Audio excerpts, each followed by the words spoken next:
My dear students, welcome to online classes. So in the last class, we have studied in the disadvantages of industrialization. So today's classes, we have discussed about the theories of location.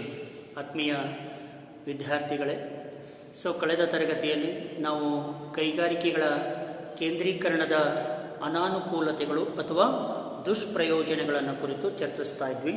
So ಇವತ್ತಿನ ಒಂದು ತರಗತಿಯಲ್ಲಿ ಈ ಕೈಗಾರಿಕೆಗಳ ಸ್ಥಳ ನಿವೇಶನದ ಸಿದ್ಧಾಂತಗಳನ್ನು ಕುರಿತು ಚರ್ಚಿಸ್ತಾ ಇರ್ತಕ್ಕಂಥದ್ದು.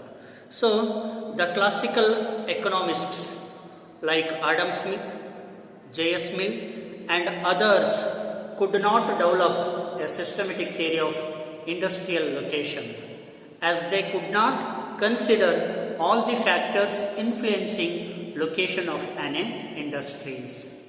ಸೊ ಸಂಪ್ರದಾಯ ಪಂಥದ ಅರ್ಥಶಾಸ್ತ್ರಜ್ಞರಾಗಿರ್ತಕ್ಕಂತಹ ಆಡಮ್ ಸ್ಮಿತ್ ಆಗಿರ್ಬೋದು, J.S. ಮಿಲ್ ಆಗಿರ್ಬೋದು ಮತ್ತು ಇತರೆ ಅರ್ಥಶಾಸ್ತ್ರಜ್ಞರು ಒಂದು ವ್ಯವಸ್ಥಿತವಾಗಿರ್ತಕ್ಕಂತಹ ಕೈಗಾರಿಕೆಗಳ ನಿವೇಶನ ಸಿದ್ಧಾಂತವನ್ನು ಪ್ರತಿಪಾದಿಸಲಿಕ್ಕೆ ಸಾಧ್ಯವಾಗಲಿಲ್ಲ. ಅಷ್ಟೇ ಅಲ್ಲ, ಈ ಸಂಪ್ರದಾಯ ಪಂಥದ ಅರ್ಥಶಾಸ್ತ್ರಜ್ಞರು ಈ ಸ್ಥಳ ನಿವೇಶನದ ಸಿದ್ಧಾಂತವನ್ನು ಪ್ರತಿಪಾದಿಸುವಾಗ ಎಲ್ಲ ಅಂಶಗಳನ್ನು ಪರಿಗಣಿಸದೇ ಇರ್ತಕ್ಕಂಥದ್ದನ್ನು ನಾವಿಲ್ಲಿ ಕಾಣ್ತಾ ಇದ್ದೀವಿ. However, several theories have been formulated by the modern economists, and these theories are exhaustive, comprehensive and scientific. ಆದರೆ ಅನೇಕ ಆಧುನಿಕ ಅರ್ಥಶಾಸ್ತ್ರಜ್ಞರಿಂದ ಅತ್ಯಧಿಕವಾಗಿರ್ತಕ್ಕಂತಹ ಈ ಕೈಗಾರಿಕೆಗಳ ಸ್ಥಳ ನಿವೇಶನದ ಸಿದ್ಧಾಂತಗಳು ಪ್ರತಿಪಾದಿಸಲ್ಪಟ್ಟಿರ್ತಕ್ಕಂಥದ್ದು. ಈ ಆಧುನಿಕ ಅರ್ಥಶಾಸ್ತ್ರಜ್ಞರು ಪ್ರತಿಪಾದಿಸಲ್ಪಟ್ಟಿರ್ತಕ್ಕಂತಹ ಈ ಕೈಗಾರಿಕೆಗಳ ನಿವೇಶನ ಸಿದ್ಧಾಂತಗಳು ಬಹಳಷ್ಟು ಪರಿಪೂರ್ಣವಾಗಿರ್ತಕ್ಕಂತಹ ಮತ್ತು ವೈಜ್ಞಾನಿಕ ರೀತಿಯಲ್ಲಿ ಪ್ರತಿಪಾದಿಸಲ್ಪಟ್ಟಿರ್ತಕ್ಕಂತಹ ಸಿದ್ಧಾಂತಗಳಾಗಿರ್ತಕ್ಕಂಥದ್ದು. Among them Weber's theory and Sargent Florence theory, which are considered as a pioneering and useful in understanding the location behavior of an industries, are discussed. So ಈ ಆಧುನಿಕ ಅರ್ಥಶಾಸ್ತ್ರಜ್ಞರಲ್ಲಿ ಶ್ರೇಷ್ಠ ಆರ್ಥಿಕ ತಜ್ಞರಾಗಿರ್ತಕ್ಕಂತಹ ಪ್ರೊಫೆಸರ್ ಆಲ್ಫ್ರೆಡ್ ವೆಬರ್ ಮತ್ತು ಸಾರ್ಜೆಂಟ್ ಫ್ಲಾರೆನ್ಸ್ ಎಂಬ ಅರ್ಥಶಾಸ್ತ್ರಜ್ಞರು ಪ್ರತಿಪಾದಿಸಲ್ಪಟ್ಟಿರ್ತಕ್ಕಂತಹ ಕೈಗಾರಿಕೆಗಳ ಸ್ಥಳ ನಿವೇಶನ ಸಿದ್ಧಾಂತವು ಬಹಳಷ್ಟು ರೆಲೆವೆಂಟ್ ಆಗಿರ್ತಕ್ಕಂತಹ, ಬಹಳಷ್ಟು ಪ್ರಮುಖವಾಗಿರ್ತಕ್ಕಂಥ, ಜನಪ್ರಿಯವಾಗಿರ್ತಕ್ಕಂಥ ಸಿದ್ಧಾಂತಗಳಾಗಿರ್ತಕ್ಕಂಥದ್ದು, ಬಹಳಷ್ಟು ಉಪಯುಕ್ತವಾಗಿರ್ತಕ್ಕಂತಹ ಮತ್ತು ಬಹುಬೇಗನೆ ಅರ್ಥೈಸಿಕೊಳ್ಳಬಹುದಾಗಿರ್ತಕ್ಕಂತಹ ಸಿದ್ಧಾಂತಗಳಾಗಿರ್ತಕ್ಕಂಥದ್ದು. ಸೊ ಆ ಎರಡೂ ಸಿದ್ಧಾಂತಗಳನ್ನು ಈ ಒಂದು ಅಧ್ಯಾಯದಲ್ಲಿ ನಾವು ಅಧ್ಯಯನ ಮಾಡ್ತಾ ಇರ್ತಕ್ಕಂಥದ್ದು. So first of all, we have discussed about the theories of industrial location, Weber's theory of industrial location. ಹಾಗಿದ್ದರೆ ಮೊಟ್ಟ ಮೊದಲಿಗೆ ಇಲ್ಲಿ ಆಲ್ಫ್ರೆಡ್ ವೆಬರ್ ಎಂಬ ಅರ್ಥಶಾಸ್ತ್ರಜ್ಞರು ಪ್ರತಿಪಾದಿಸಲ್ಪಟ್ಟಿರ್ತಕ್ಕಂತಹ ಕೈಗಾರಿಕೆಗಳ ನಿವೇಶನ ಸಿದ್ಧಾಂತವನ್ನು ಕುರಿತು ನಾವು ಮೊದಲಿಗೆ ಚರ್ಚಿಸ್ತಾ ಇರ್ತಕ್ಕಂಥದ್ದು. So professor Alfred weber, an eminent German economist, is developed a pure theory location of industries in 1909. Professor Alfred weber ಎಂಬ ಪ್ರಖ್ಯಾತ ಜರ್ಮನ್ ಅರ್ಥಶಾಸ್ತ್ರಜ್ಞರು 1909ರಲ್ಲಿ ಈ ಶುದ್ಧ ಕೈಗಾರಿಕೆಗಳ ಸ್ಥಳ ನಿವೇಶನ ಸಿದ್ಧಾಂತವನ್ನು ಪ್ರತಿಪಾದಿಸಿರ್ತಕ್ಕಂಥದ್ದು. Weber's theory was in a German language and it was not known to the people of other countries of the world till it was translated in English language by Carl Joachim Friedrich in 1929. So professor Alfred weber ಎಂಬ German ಅರ್ಥಶಾಸ್ತ್ರಜ್ಞರು ತಾವು ಪ್ರತಿಪಾದಿಸಿರ್ತಕ್ಕಂತಹ ಈ ಕೈಗಾರಿಕೆಗಳ ಸ್ಥಳ ನಿವೇಶನ ಸಿದ್ಧಾಂತ ಇದು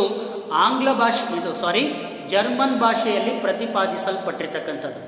ಆದರೆ ಜರ್ಮನ್ ಭಾಷೆ ಜಗತ್ತಿನ ಇತರೆ ರಾಷ್ಟ್ರಗಳ ಜನರಿಗೆ ಅರ್ಥವಾಗದೇ ಇರೋದ್ರಿಂದ 1929ರಲ್ಲಿ ಕ್ಲಾರ್ಕ್ ಜಾಕಿಮ್ ಫೆಡ್ರಿಕ್ ಎಂಬ ಅರ್ಥಶಾಸ್ತ್ರಜ್ಞ ಈ ಒಂದು ಸಿದ್ಧಾಂತವನ್ನು, ವೆಬರ್ಸ್ ರವರ ಸಿದ್ಧಾಂತವನ್ನು ಆಂಗ್ಲ ಭಾಷೆಗೆ ಇಲ್ಲಿ ಭಾಷಾಂತರಿಸಲಾಯಿತು ಅಥವಾ ತರ್ಜುಮೆಗೊಳಿಸಲಾಯಿತು, ಟ್ರಾನ್ಸ್ಲೇಟ್ ಮಾಡಲಾಯಿತು ಅನ್ನೋದು. So it was only after 1929 that Weber's theory became more popular even in other countries also. ಯಾವಾಗ ಫೆಡ್ರಿಕ್ ಎಂಬ ಅರ್ಥಶಾಸ್ತ್ರಜ್ಞನಿಂದ 1929ರಲ್ಲಿ ವೆಬರ್ಸ್ ರವರ ಸಿದ್ಧಾಂತವನ್ನ ಆಂಗ್ಲ ಭಾಷೆಗೆ ಭಾಷಾಂತರಿಸಲಾಗುತ್ತದೆಯೋ ಆಗ ಜಗತ್ತಿನ ಅನೇಕ ರಾಷ್ಟ್ರಗಳಲ್ಲಿ ವೆಬರ್ಸ್ ರವರ ಸಿದ್ಧಾಂತ ಬಹಳಷ್ಟು ಜನಪ್ರಿಯತೆಯನ್ನು ಪಡೆದುಕೊಂಡಿರ್ತಕ್ಕಂಥ ಸಿದ್ಧಾಂತವಾಗಿರ್ತಕ್ಕಂಥದ್ದು. So Weber's theory is a pure deductive theory based on general principle that influence the location factors. ಇಲ್ಲಿ ವೆಬರ್ಸ್ ರವರ ಸ್ಥಳ ನಿವೇಶನ ಸಿದ್ಧಾಂತ ಸಂಪೂರ್ಣವಾಗಿ ಶುದ್ಧ ನಿಗಮನದ ಒಂದು ಸಿದ್ಧಾಂತವಾಗಿರ್ತಕ್ಕಂಥದ್ದು.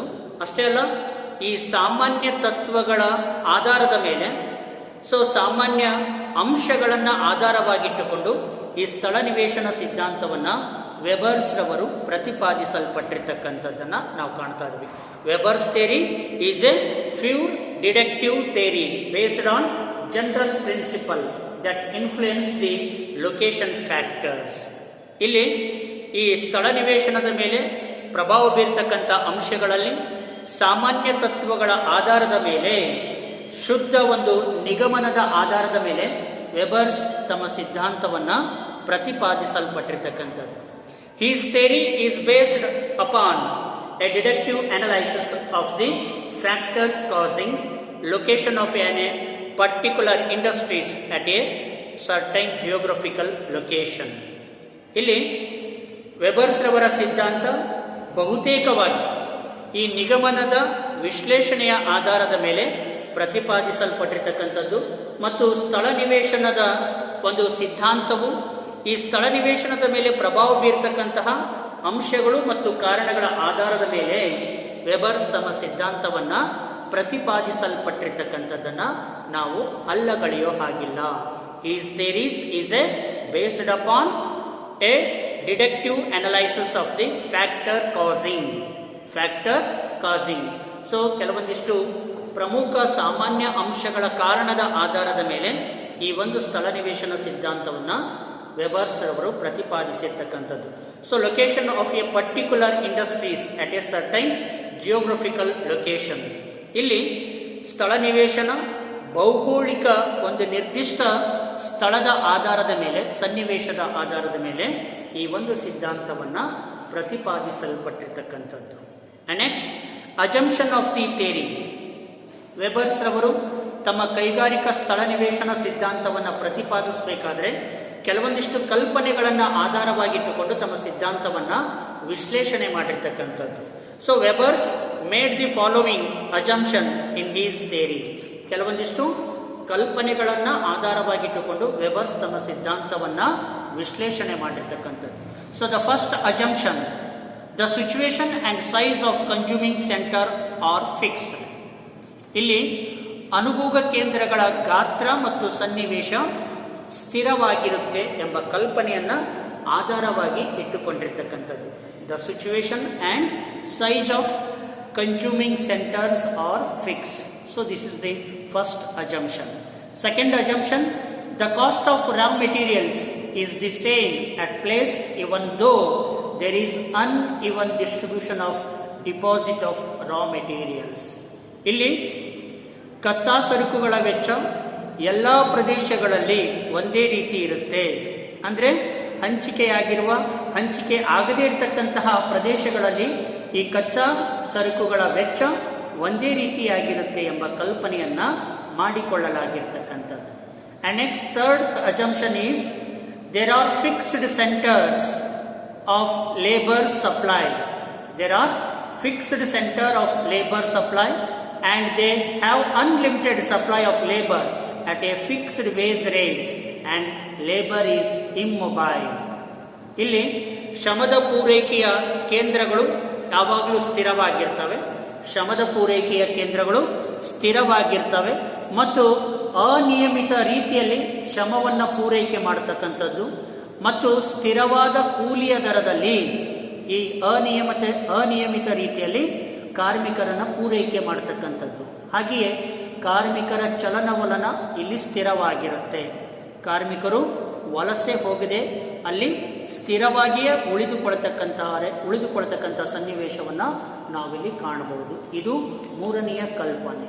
And fourth one, transport cost depend upon weights of materials and distance. In other words, so the transportation rates are equal throughout the countries and there is absolutely even plan. ಇಲ್ಲಿ ಸಾರಿಗೆ ವೆಚ್ಚ ಯಾವುದರಿಂದ ನಿರ್ಧಾರವಾಗುತ್ತೆ ಅಂತಂದ್ರೆ ಸರಕುಗಳ ತೂಕ ಮತ್ತು ಸರಕುಗಳನ್ನು ಸಾಗಿಸಬೇಕಾಗಿರ್ತಕ್ಕಂಥ ದೂರ, ಆ ದೂರ ಮತ್ತು ಸರಕುಗಳ ಒಂದು ತೂಕದ ಆಧಾರದ ಮೇಲೆ ಸಾರಿಗೆ ವೆಚ್ಚ ನಿರ್ಧಾರವಾಗುತ್ತೆ ಅನ್ನೋದು ವೆಬರ್ಸ್ ಸಿದ್ಧಾಂತದ ಒಂದು ಪ್ರಮುಖ ಕಲ್ಪನೆಯಾಗಿರ್ತಕ್ಕಂಥದ್ದು. Transportation cost depends upon weights of materials and distance. In other words, so the transportation rates are equal throughout the countries and there is a absolutely even plan. ಇವತ್ತು ಒಂದು ನಿರಪೇಕ್ಷ ಯೋಜನೆಗೆ ಅನುಗುಣವಾಗಿ ಇಲ್ಲಿ ಸಾರಿಗೆಯ ದರ ದೇಶಾದ್ಯಂತ ಒಂದೇ ರೀತಿಯಾಗಿರ್ತಕ್ಕಂಥದ್ದು. Transportation rates are equal throughout the country. ಸಾರಿಗೆಯ ದರ ದೇಶಾದ್ಯಂತ ಒಂದೇ ರೀತಿಯ ಸಮಾನ ದರವನ್ನು ಹೊಂದಿರತಕ್ಕಂಥದ್ದು ಮತ್ತು ಸಾರಿಗೆ ವೆಚ್ಚ ಇಲ್ಲಿ ನಿರ್ಧಾರವಾಗ್ತಕ್ಕಂಥದ್ದು ಸರಕುಗಳ ತೂಕ ಮತ್ತು ಆ ಸರಕುಗಳನ್ನು ಸಾಗಿಸಬೇಕಾಗಿರ್ತಕ್ಕಂಥ ಅಂತರ. ಇವೆರಡು ಅಂಶಗಳಿಂದ ಸಾರಿಗೆ ವೆಚ್ಚ ನಿರ್ಧಾರವಾಗುತ್ತೆ ಅನ್ನೋದು ಈ ಸಿದ್ಧಾಂತದ ಕಲ್ಪನೆ. And next last one, fifth one assumption, the economic system and political conditions are treated as A uniform and stable. ಇಲ್ಲಿ ಆರ್ಥಿಕ ವ್ಯವಸ್ಥೆ ಮತ್ತು ರಾಜಕೀಯ ಸ್ಥಿತಿಗತಿಗಳು ಯಾವಾಗಲೂ ಯೂನಿಫಾರ್ಮ್ ಒಂದೇ ರೀತಿಯಾಗಿರ್ತಕ್ಕಂಥದ್ದು ಮತ್ತು ಸ್ಥಿರವಾಗಿರ್ತಕ್ಕಂಥದ್ದನ್ನು ನಾವಿಲ್ಲಿ ಕಾಣ್ತಾ ಇದ್ದೀವಿ. So these are the assumption of the Weber's theory of industrial location. So thus Weber's assumed perfect competition in the analysis of his theory. So Weber's ರವರು ತಮ್ಮ ಸಿದ್ಧಾಂತವನ್ನ ವಿಶ್ಲೇಷಣೆ ಮಾಡಬೇಕಾದ್ರೆ ಪರಿಪೂರ್ಣ ಪೈಪೋಟಿಯ ಒಂದು ಆರ್ಥಿಕ ವ್ಯವಸ್ಥೆಯ ಒಂದು ಹಿನ್ನೆಲೆಯಲ್ಲಿ ತಮ್ಮ ಸಿದ್ಧಾಂತವನ್ನ ವಿಶ್ಲೇಷಣೆ ಮಾಡ್ತಾ ಇರತಕ್ಕಂಥದ್ದು. So remaining others topic of the theory. So the analysis of the theory will be discussed in the next classes. ಈ ಕಲ್ಪನೆಗಳ ಆಧಾರದ ಮೇಲೆ ವೆಬರ್ಸ್ ರವರು ಈ 5 ಕಲ್ಪನೆಗಳನ್ನು ಆಧಾರವಾಗಿಟ್ಟುಕೊಂಡು ತಮ್ಮ ಈ ಸ್ಥಳ ನಿವೇಶನದ ಸಿದ್ಧಾಂತವನ್ನ ವಿಶ್ಲೇಷಣೆ ಮಾಡಿರ್ತಕ್ಕಂಥದ್ದು. ಹಾಗಿದ್ರೆ ವೆಬರ್ಸ್ ರವರ ಈ ಸಿದ್ಧಾಂತದ ವಿಶ್ಲೇಷಣೆಯನ್ನ ಮುಂದಿನ ತರಗತಿಯಲ್ಲಿ ನಾವು ಸವಿಸ್ತಾರವಾಗಿ ಚರ್ಚಿಸೋಣ. ಓಕೆ, ಧನ್ಯವಾದಗಳು.